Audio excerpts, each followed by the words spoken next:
pessoal, aqui é a Stephanie e no vídeo de hoje eu quero conversar com vocês sobre as coisas que me fazem amar um livro. E além de falar quais são essas coisas, eu também vou indicar alguns livros pra vocês que têm a ver com cada um dos tópicos que eu falar. Uma das coisas principais, assim, que me faz gostar muito de um livro, com certeza, são personagens que são tridimensionais e bem explorados. Eu gosto de personagem que não é 100% certinho, que não se encaixa apenas em um lado, não só bonzinho ou só totalmente do mal. Eu gosto de personagem que tem um pouquinho de tudo, porque, afinal de contas, nós, enquanto pessoas, somos assim, nós não somos pessoas que estamos totalmente de um lado bom ou ruim. Temos características positivas e negativas e eu gosto muito quando eu vejo isso em livros. Pessoas que têm seus defeitos, que às vezes agem de forma um pouco egoísta ou nem sempre fazem aquilo que é certo, mas que também podem se redimir, podem agir certo. E dois livros que eu acho que tem bastante disso, bastante personagem que não é 100% bonzinho ou ruinzinho. Um deles é A Longa Viagem a um Pequeno Planeta Hostil. Já fiz um vídeo sobre esse livro aqui no canal, então se você quiser assistir, eu vou deixar aqui nos cards.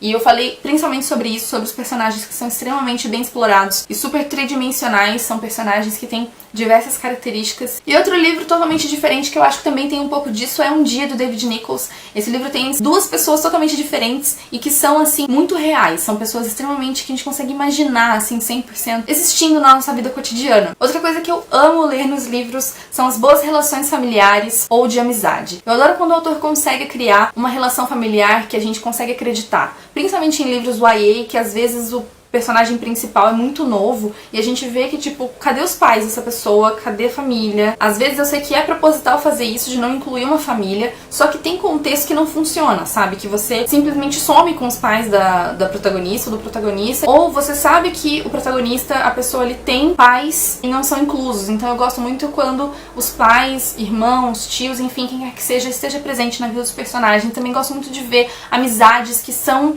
às vezes tem seus problemas, às vezes tem umas brigas, mas que são amizades assim que a gente consegue acreditar, que a gente consegue imaginar essas pessoas sendo amigas e se apoiando. Então eu gosto muito de ver esses dois tipos de relação. Em Tati Tolstói a gente vê isso. Temos aqui duas amigas que são muito, muito próximas e que, mesmo tendo suas brigas, elas têm momentos em que uma fica sem falar com a outra, em que uma não quer saber da outra, mas a gente vê que o sentimento entre as duas é muito forte. Então eu gostei muito de ver a amizade dessas duas personagens principais. E outro livro também que eu acho que tem isso é O Ódio que Você Semeia, que aí já fica pro lado mais familiar. Eu acho que a família da Star é uma família muito unida, muito próxima, que se apoia muito, e isso é muito gostoso de ler também. Agora, uma coisa que me deixa super empolgada e que é um ponto sempre muito positivo pra me fazer gostar de um livro é o ritmo acelerado. Eu entendo que alguns livros precisam ter aquele ritmo um pouco mais lento pra gente ficar mais imerso na história, pra que a gente se sinta um pouco mais ambientado, e isso é legal em determinados livros, mas eu acho que nada supera o ritmo acelerado. Eu adoro livro que tem um monte de coisa acontecendo ao mesmo tempo, livro que a história vai se desenvolvendo e você fica cada vez mais ávido pra saber o final, pra saber como que tudo aquilo vai terminar. E se tiver reviravolta, eu acho melhor ainda. E se tem um livro que tem um ritmo extremamente acelerado, que faz você querer chegar no final como nenhum outro,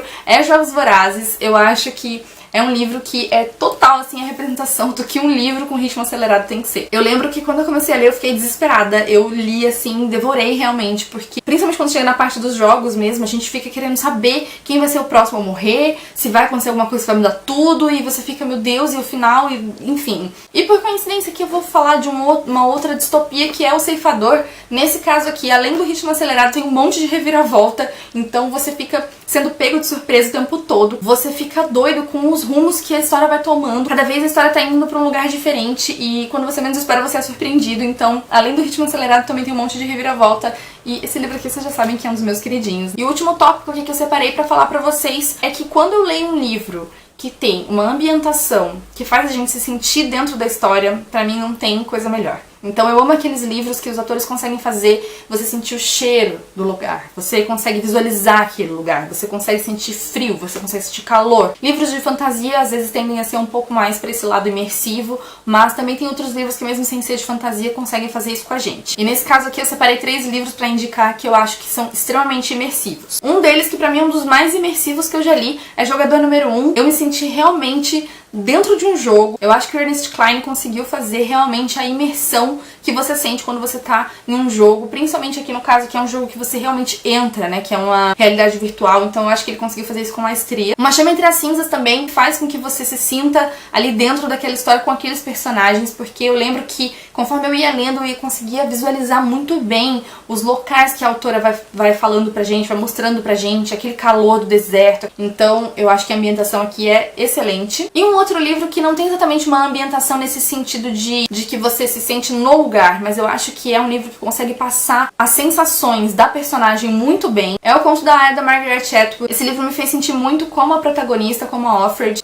A opressão que ela sentia, eu também sentia. Então quando ela se sentia triste, eu sentia essa tristeza. Quando ela se sentia sufocada, eu também me sentia assim. Então eu acho que essa ambientação aqui é um pouco diferente, mas também é super válida. Eu sei que você já deve estar meio cansado de me ouvir falar de Contos da Aya aqui e de O Ceifador também, mas eu nunca vou parar de recomendar esses dois livros, gente. Então eu vou ficando por aqui. Essas são as indicações que eu trouxe pra vocês hoje aqui no canal. Acho que a maioria delas vocês já viram aqui. Esses pontos que eu citei aqui com certeza foram aqueles que me fizeram gostar ainda mais desses livros. Alguns têm até mais de um desses itens que eu citei e são coisas que eu analiso muito quando eu tô lendo um livro e são pontos assim que sempre vão me fazer gostar ainda mais de uma história. Eu espero que vocês tenham gostado desse vídeo. Comenta aí embaixo quais são aquelas coisas que pra vocês são coisas que se destacam quando vocês estão lendo um livro, são aquelas coisas que realmente chamam a atenção de vocês. Não se esqueça de deixar o like pra me ajudar na divulgação, de se inscrever no canal caso você não seja inscrito e também de me seguir nas redes sociais, os links ficam todos aí na descrição. Eu vejo vocês no próximo vídeo. Um beijo e tchau, tchau!